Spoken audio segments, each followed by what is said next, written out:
Next question ہے، اگر کسی میاں بیوی کا نکاح کچھ عرصے کے بعد دوبارہ پڑھایا جائے اور باقاعدہ پوری سیریمنی کی جائے تو پرانے والے نکاح پر نیا نکاح کرنے سے فرق تو نہیں پڑے گا؟ پہلی تو بات ہے یہ کرتے کیوں ہیں لوگ؟ ایک نکاح ہو گیا تو تسلی نہیں ہو رہی. اس کی کئی ایک مدنی وجوہات ہو سکتی ہیں. ایک وجہ یہ ہو سکتی ہے کہ آپ نے نکاح کرنے کے بعد کسی بد مذہب کا جنازہ پڑھ لیا تو آپ کا نکاح ٹوٹ گیا. یہی بتا رہے ہیں نا آپ کو علماء، نہیں کہانیاں نہیں کرا رہے کہ کسی بریلوی نے دیوبندی کا جنازہ پڑھ گیا، اس کا نکاح بھی گیا، بیعت بھی گئی، تو تجدید نکاح کی ضرورت پڑے گی. تو تجدید نکاح تو ہو سکتا ہے سر، اس میں تو کوئی حرج نہیں ہے. تجدید ایمان بھی روزانہ کیا کریں. سورہ بقرہ کی آخری 2 آیات پڑھ کے سوئیں. بخاری مسلم میں حدیث ہے کہ جو رات کو یہ پڑھ لے گا 2 آیات، آمن الرسول بما انزل الیہ من ربہ والمؤمنون آنورڈ، تو وہ اس کے لیے ہر چیز سے کافی ہو جائیں گی، اس کو کفایت کر جائیں گی. اس میں تجدید ایمان ہو جاتا ہے. تو تجدید ایمان تو روزانہ رات کو سونے سے پہلے کرنا چاہیے. اور تجدید نکاح بھی بعض اوقات ضرورت پڑ جاتی ہے. میری نظر میں نہیں، علماء کی نظر میں. آپ نے دیکھا نہیں انڈیا کی وہ ایک ویڈیو کتنی وائرل ہوئی تھی کہ ایک مولوی مسجد میں بیٹھا اور لائن لگی ہوئی ہے، وہ دھڑا دھڑ نکاح پہ نکاح ہو رہے ہیں، پورے گاؤں کا نکاح. تو وہ کہہ رہے تھے وہاں پہ کوئی دیوبندی مر گیا تھا، اس کا جنازہ پڑھا ہو، اور یہ انڈین میڈیا نے باقاعدہ ان کے ٹی وی چینل نے دکھائی، اور کتنی مسلمانوں کی بدنامی ہوئی. تو کہہ رہے ہیں چونکہ انہوں نے دیوبندیوں کا جنازہ پڑھ لیا تو بریلویوں نے فتویٰ دیا کہ آپ سب کے نکاح ٹوٹ گئے.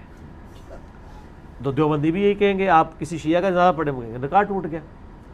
تو وہ اس لیے تجدید نکاح کی ضرورت پڑ جاتی ہے، نکاح پر نکاح کی.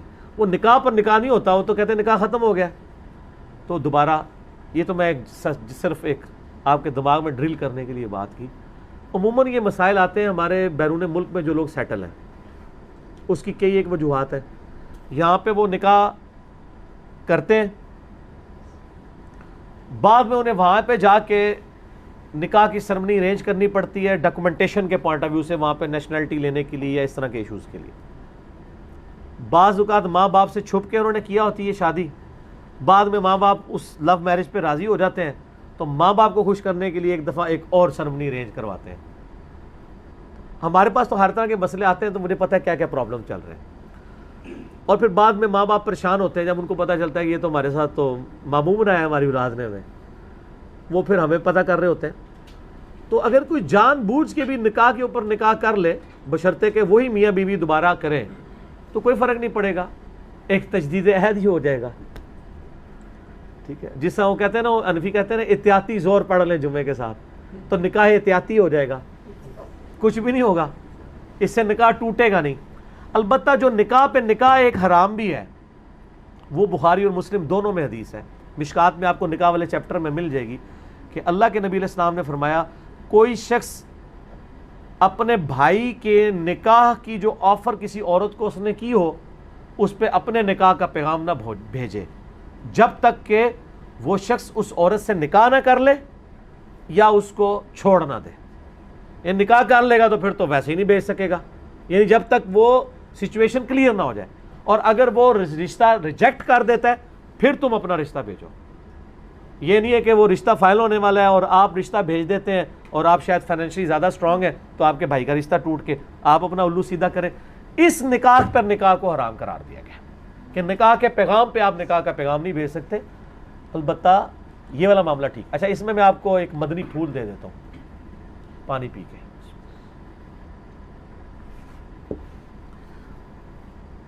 یہ جو وٹا سٹا ہے، نکاح شغار، تو اس کے بارے میں بھی بڑی مسکنسیپشن ہے کہ حرام ہے. وہ حرام نہیں ہے. ہمارا جو اسٹیبلش وٹا سٹا ہے یہ بالکل ٹھیک ہے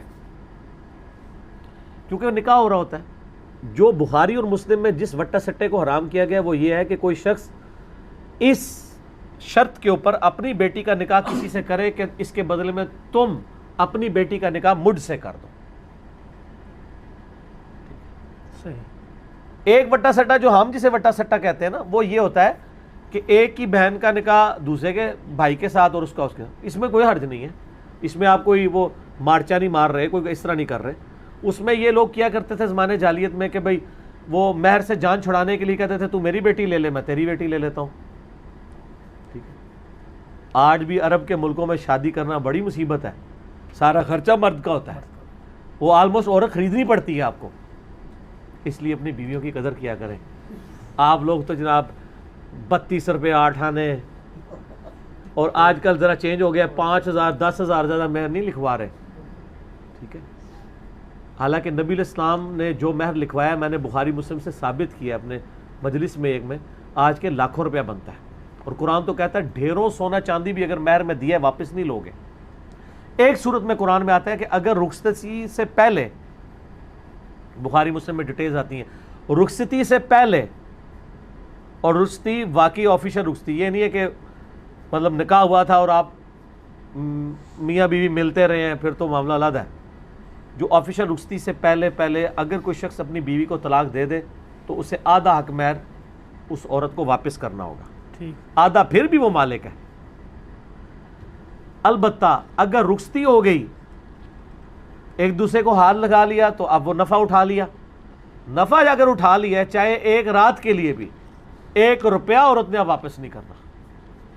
لیکن وہ پاکستان میں مجھے پتا چلا کہ اب کوئی قانون انہوں نے بنایا کہ جی اتنے عرصے میں ہو تو اتنے % وہ دے گی تو اتنے %. یہ نہیں، بالکل غلط ہے.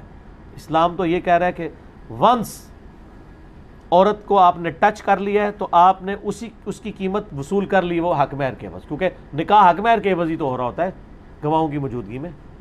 ایجاب و قبول جو ہوتا ہے وہ حق مہر کے عوض ہوتا ہے. اور قرآن کہتا ہے ڈھیروں سونا چاندی بھی دیا وہ بھی واپس نہ لو. اگر کوئی نکاح پہ دوبارہ نکاح تیسری بار بھی پڑھا لے، چوتھی بار بھی کوئی فرق نہیں پڑتا. بلکہ آپ بتاؤں کئی گاؤں ایریا میں جب کوئی بندہ مر جائے، ایک دفعہ سنی جنازہ پڑھتے ہیں اپنے مولوی کے ساتھ، پھر اسی کا جنازہ شیعہ پڑھتے ہیں اپنے مولوی کے ساتھ. تو ابھی تک جنازوں کا آپ نے سنا ہوگا، نکاح کا نہیں سنا ہوگا. اگلے دن ایک بندے نے ہماری اکیڈمی میں رابطہ کیا، اس نے کہا جی ہمیں ایک دفعہ سنیوں سے نکاح پڑھوانا پڑ رہا ہے اور ایک دفعہ شیعہ سے. تو میں کہا پڑھوا لیں.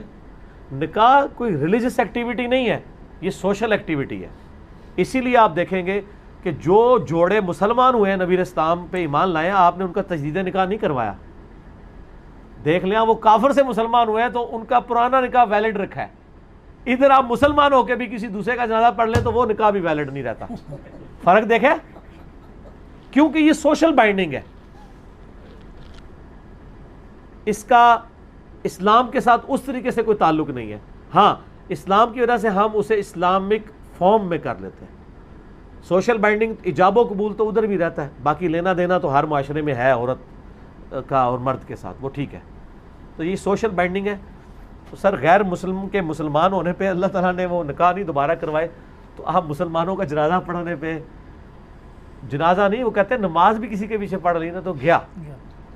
یہ لادہ بات ہے کہ مولوی جو فتوے دیتے ہیں نا، جب رمضان نشریات میں ان کو پیسے دے کے میڈیا کے لوگ بلاتے ہیں، وہاں ایک دوسرے کے پیچھے نمازیں پڑھ رہے ہوتے ہیں. اس کا مطلب ہے ان کا دین کیا ہے؟ پیسہ. جامعہ ترمذی میں حدیث ہے ہر امت کا کوئی نہ کوئی فتنہ ہے، میری امت کا فتنہ مال ہے. بخاری مسلم میں حدیث ہے مجھے اپنی وفات کے بعد تم سے یہ خطرہ نہیں تم بھوکے مرو، اور نہ یہ خطرہ ہے کہ تم شرک کرنے لگو. البتہ مجھے ڈر ہے کہ تم دنیا کے مال میں پھنس کے تباہ و برباد ہو جاؤ گے جس طرح اگلے لوگ ہو گئے. وَلِعَوْذُ بِاللَّهِ تَعَالَى. اور وہ ہمیں نظر آ رہا ہے. ٹھیک ہو گئے؟